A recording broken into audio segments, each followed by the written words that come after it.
murder, scandal, and secrets. Hollywood has always been a place of intrigue, but beneath its polished surface lies a darker side. Iconic stars like Frances Boggs and Carol Landis met mysterious ends that remain unsolved to this day. These cases aren't just stories, they are enduring enigmas that captivate and confound. The stakes? Unraveling these mysteries could change how we understand the lives and deaths of some of the most famous people in history. The demise of Albert Dekker. Albert Dekker, a talented actor known for his roles in films like Dr. Cyclops and The Killers, met an untimely and highly unusual death in 1968. His demise has since become one of the most bizarre and suspicious cases in Hollywood history, leading to much speculation and numerous theories. On May 5, 1968, Geraldine Saunders, Dekker's fiancée, became alarmed when he failed to answer her calls and missed their planned date. Worried, she rushed to his apartment in Hollywood. When she received no response, she enlisted the help of the building manager to gain entry. What they found inside was a scene out of a macabre thriller. Dekker's body was discovered in the bathroom, naked and kneeling in the bathtub. He was bound with a complex arrangement of ropes with a noose around his neck attached to the shower curtain rod. His wrists were tied behind his back and his ankles were similarly bound. A ball gag was in his mouth and a pair of sunglasses covered his eyes. To add to the strangeness, his body was covered with words and phrases written in red lipstick, some of which were sexually explicit. The initial shock of the discovery was compounded by the bizarre circumstances of Dekker's death. The coroner's report concluded that he had died of accidental asphyxiation due to autoerotic asphyxiation, a practice where individuals seek to heighten sexual arousal by depriving themselves of oxygen. However, the complexity of the bindings and the inscriptions on his body led to widespread disbelief and speculation about the true nature of his death. Many who knew Dekker and those familiar with the case found it hard to accept the official ruling of accidental death.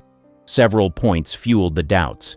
The intricate and precise manner in which Dekker was bound seemed too elaborate to have been self-administered, raising questions about whether he had assistance or was a victim of foul play. The messages written in lipstick added a sinister element to the scene. Some theorized that these could have been the work of a malicious intruder or a lover involved in a consensual but dangerous game that went too far. Autoerotic asphyxiation, while a known practice, is generally performed with a quick-release mechanism to prevent accidental death. The absence of such safety measures in Dekker's case suggested either a deliberate act or gross negligence. Dekker's death has remained a topic of intrigue and speculation for decades. Some believe that he may have been the victim of a sexual encounter that turned deadly, with a partner who panicked and staged the scene to look like an accident. Others consider the possibility of a more sinister motive, such as blackmail or revenge. In the annals of Hollywood history, Albert Dekker's death stands out not just for its shocking nature, but for the enduring mystery that surrounds it. Despite the official ruling, the true circumstances of his demise may never be fully known, leaving it as one of the many dark and unresolved chapters in the story of classic Hollywood. How Frances Boggs died. Frances Boggs, an early pioneer in the burgeoning film industry, met a tragic and mysterious end in 1911. As a respected director who helped lay the foundations for Hollywood's future, his untimely death remains a perplexing chapter in the annals of cinematic history. Boggs was in his office at the Selig Polyscope Company studio in Los Angeles on October 27, 1911, when the unthinkable occurred. A deranged studio gardener named Frank Minimatsu entered the premises, armed with a gun. Without warning, he opened fire, striking Boggs multiple times. The director succumbed to his injuries, dying on the studio floor. The immediate aftermath was one of shock and confusion. The motive behind Minimatsu's sudden and violent act was unclear. Studio employees and industry insiders were left to grapple with the senselessness of the attack. Minimatsu was quickly subdued and taken into custody, but his reasons for targeting Boggs remained shrouded in mystery. Speculation ran rampant. Some suggested that Minimatsu harbored a personal grudge against Boggs, while others theorized that he suffered from a severe mental illness that drove him to commit the act. Despite various investigations and much conjecture, no definitive motive was ever established. Boggs's death marked a significant loss for the early film industry. He was instrumental in establishing the Selig Polyscope Company as a major player in Hollywood, directing numerous films and mentoring future industry leaders. His contributions to the art of filmmaking were cut short by a senseless act of violence, leaving a void that would be felt for years to come. To this day, the motive behind the murder of Francis Boggs remains one of classic Hollywood's enduring mysteries. His legacy, however, lives on in the foundations he helped build and the films he created during cinema's formative years. Gene Spangler's disappearance. The disappearance of Gene Spangler, a promising actress and dancer, remains one of Hollywood's most enduring mysteries. In 1949, her vanishing act left behind a trail of questions, cryptic clues, and speculations that continue to intrigue and baffle to this day. Gene Spangler was a rising star with a few minor roles in films and a promising career ahead. On the evening of October 7, 1949, she left her Los Angeles home, telling her sister-in-law that she was going to meet her ex-husband to discuss child support payments and then head to a night shoot for a film. She never returned. 2 days later, Spangler's purse was found in Griffith Park. The straps were torn as if it had been ripped from her shoulder. Inside the purse was a cryptic note addressed to Kirk, which read, "Can't wait any longer. Going to see Dr. Scott. It will work best this way while Mother is away." The note ended with a comma, leaving it incomplete and raising more questions than answers. The note's ambiguous message sparked a flurry of speculation. Kirk was widely believed to refer to actor Kirk Douglas, who was rumored to have had a brief affair with Spangler while filming Young Man with a Horn. However, Douglas denied any involvement, stating he was in Palm Springs at the time of her disappearance and had never met Spangler outside of work. The identity of Dr. Scott also remains a mystery.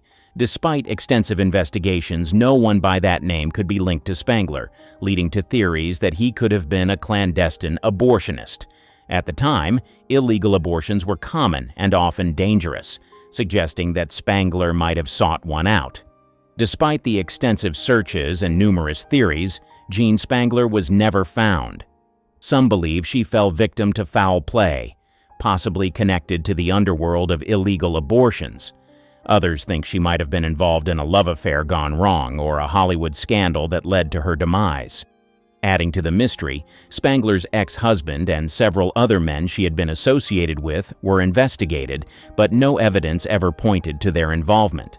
Her disappearance remains an open case with no new leads or clues emerging over the years. William Desmond Taylor's diary.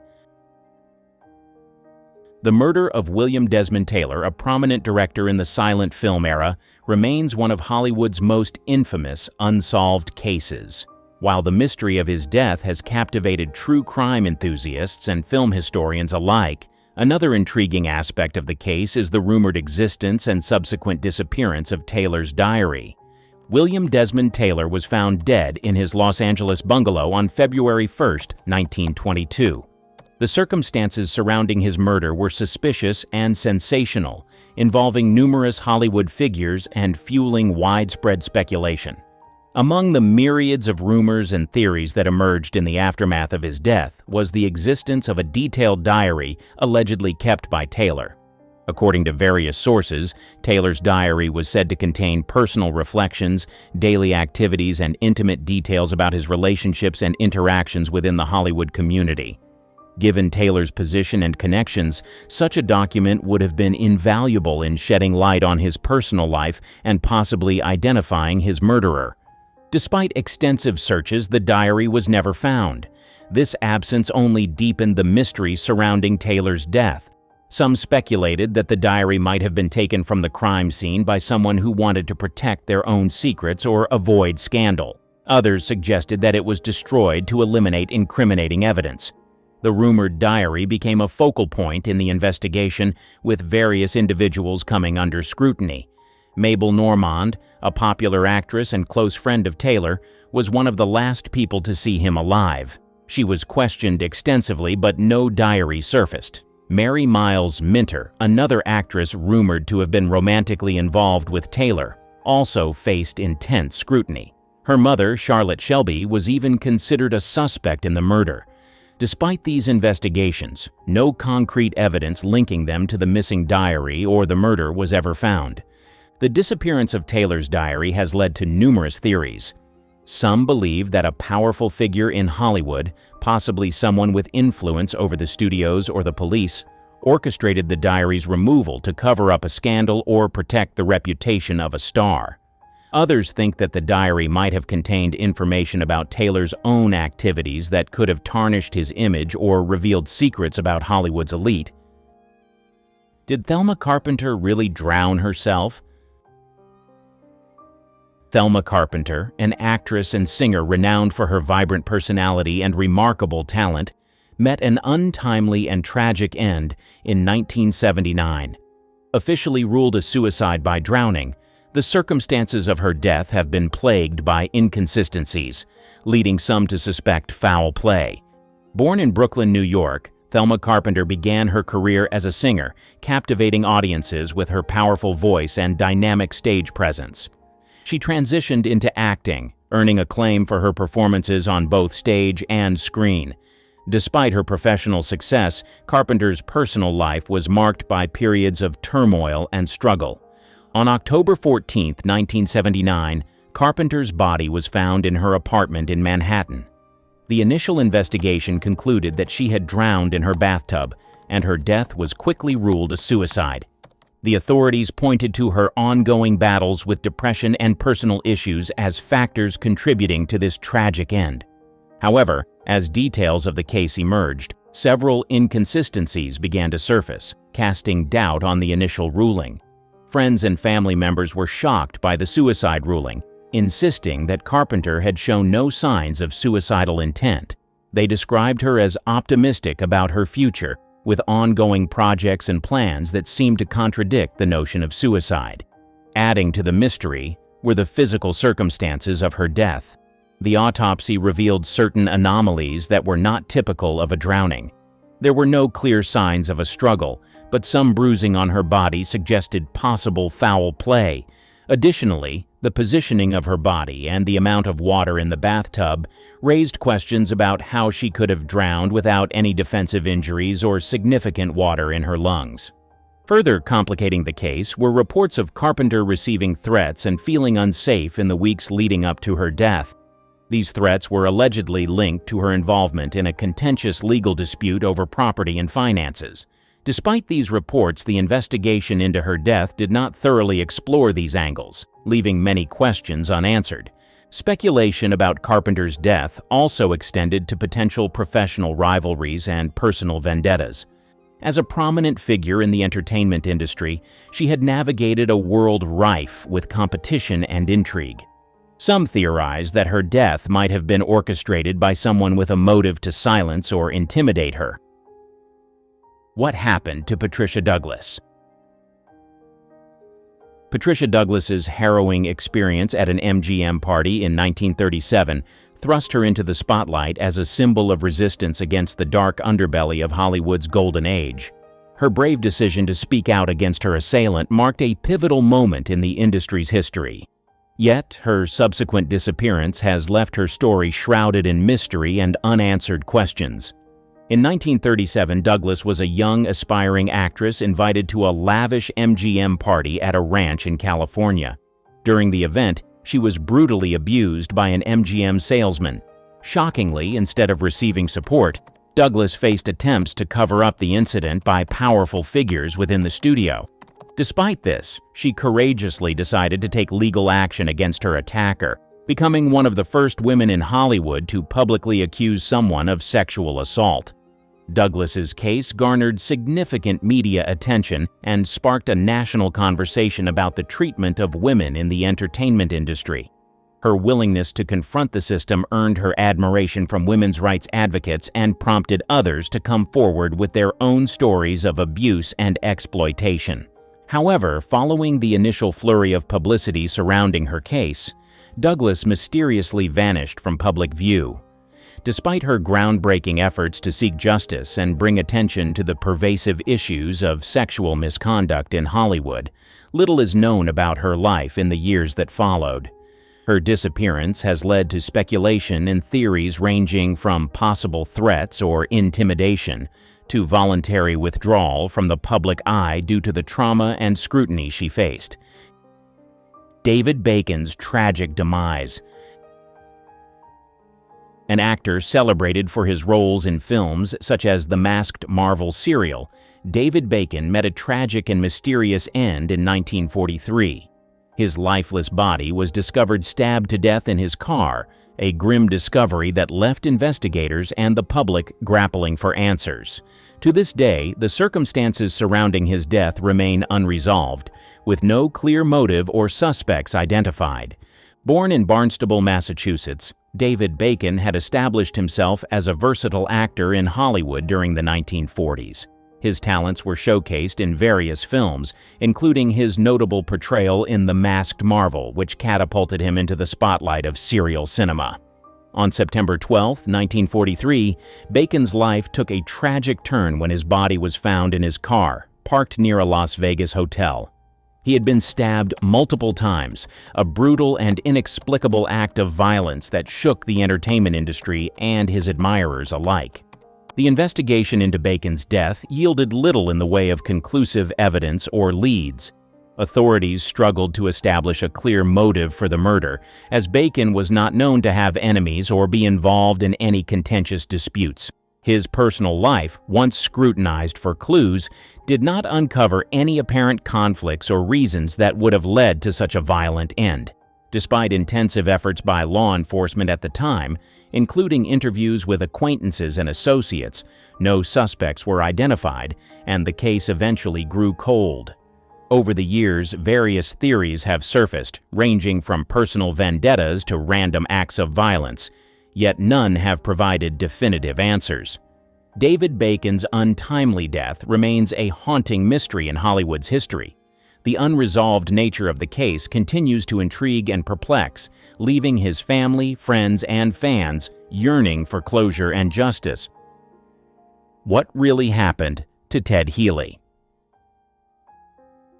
Ted Healey, a pioneering comedian and the creator of the Three Stooges comedy troupe, met a mysterious and controversial end in 1937. His death, clouded by conflicting reports and unanswered questions, has fueled speculation about the true circumstances surrounding his untimely demise. Born Ernest Leah Nash in 1896, Ted Healey rose to prominence as a vaudeville performer known for his wit, charisma, and ability to command the stage. Healey's innovative comedic style laid the foundation for what would later become The Three Stooges, a beloved and enduring comedic act cherished by audiences worldwide. On December 20, 1937, Healey's life took a tragic turn when he was found seriously injured outside the Trocadero nightclub in Hollywood. Reports at the time suggested that he had been involved in a physical altercation, possibly a bar fight, which left him with severe injuries. He was taken to the hospital where he later succumbed to his wounds. The circumstances surrounding Healey's injuries and subsequent death have been shrouded in mystery and controversy. Conflicting reports emerged regarding the exact nature of the altercation and whether it was the sole cause of his demise. Some witnesses claimed that Healey had been involved in a heated argument that escalated into a physical confrontation, while others suggested the involvement of unidentified assailants. Adding to the intrigue, rumors circulated about potential motives behind the altercation, including personal disputes or professional rivalries within the entertainment industry. However, concrete evidence linking these speculations to Healey's death has never been substantiated. In the aftermath of his passing, the investigation into Ted Healey's death yielded inconclusive results.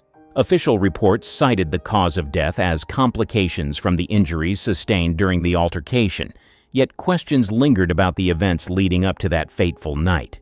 Ted Healey's legacy as a comedic trailblazer and his role in shaping the Three Stooges' iconic comedic style endure.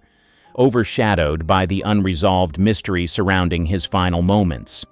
The circumstances of his death continue to captivate those interested in Hollywood history, leaving an indelible mark on the legacy of one of vaudeville's most influential figures. Did Carole Landis really take her own life? Carole Landis, a charismatic actress known for her vivacious charm and captivating screen presence, tragically passed away in 1948 under circumstances that have left lingering questions and speculation. While officially ruled a suicide by overdose, rumors of a troubled relationship and suggestions of foul play have persisted, adding layers of complexity to her untimely death. Born Frances Lillian Mary Ridsty on January 1, 1919, in Fairchild, Wisconsin, Carole Landis began her career in entertainment as a dancer and model before transitioning to acting in Hollywood films during the 1930s. Known for her roles in romantic comedies and musicals, Landis quickly rose to fame for her beauty, talent, and exuberant personality. On July 5, 1948, Landis was found deceased in her Pacific Palisades home in Los Angeles. The initial investigation determined that she had died from an overdose of prescription medication. The scene suggested she had taken her own life, a conclusion supported by notes left behind indicating emotional distress and struggles in her personal life. Despite the suicide ruling, questions soon arose regarding the circumstances leading up to Landis's death. Reports of a tumultuous relationship with her fifth husband, Rex Harrison, and rumors of infidelity and marital discord fueled speculation about possible motives for foul play. Some close to Landis questioned the authenticity of the suicide note and suggested it may have been manipulated or fabricated. In the years following her death, various theories and alternative narratives emerged, challenging the official findings and pointing to potential discrepancies in the investigation. Concerns about the thoroughness of the inquiry and the influence of powerful figures in Hollywood at the time further compounded doubts about the suicide ruling.